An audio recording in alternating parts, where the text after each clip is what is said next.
উদ্বোধনের অপেক্ষায় থাকা যমুনা নদীতে নির্মিত রেল সেতুর নাম পরিবর্তন করেছে অন্তর্বর্তীকালীন সরকার। রাজধানীর সঙ্গে দেশের উত্তরাঞ্চলের সংযোগকারী রেল সেতুর নাম জাতির জনক বঙ্গবন্ধু শেখ মুজিবুর রহমান রেল সেতু পরিবর্তন করে নতুন নামকরণ করা হয়েছে যমুনা রেল সেতু।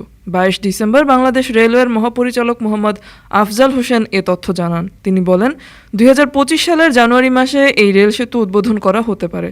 এখন যমুনার বঙ্গবন্ধু বহুমুখী সেতুতে মিটার গেজের যে রেল সংযোগ রয়েছে তাতে সর্বোচ্চ 43.70 কিলো নিউটন পার মিটার ওজন বহনের অনুমতি রয়েছে। জানা গেছে, বিগত সরকার 2020 সালের 3 মার্চ বঙ্গবন্ধু বহুমুখী সেতুর সমান্তরালে ডুয়েল গেজ ডাবল ট্র্যাকের 4.80 কিলোমিটার দীর্ঘ রেল সেতু নির্মাণের পরিকল্পনা অনুমোদন করে।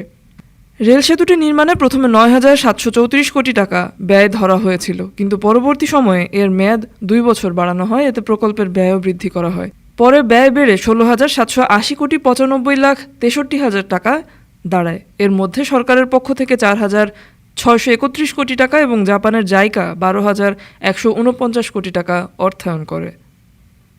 ডেস্ক রিপোর্ট, আজ বার্তা, ঢাকা।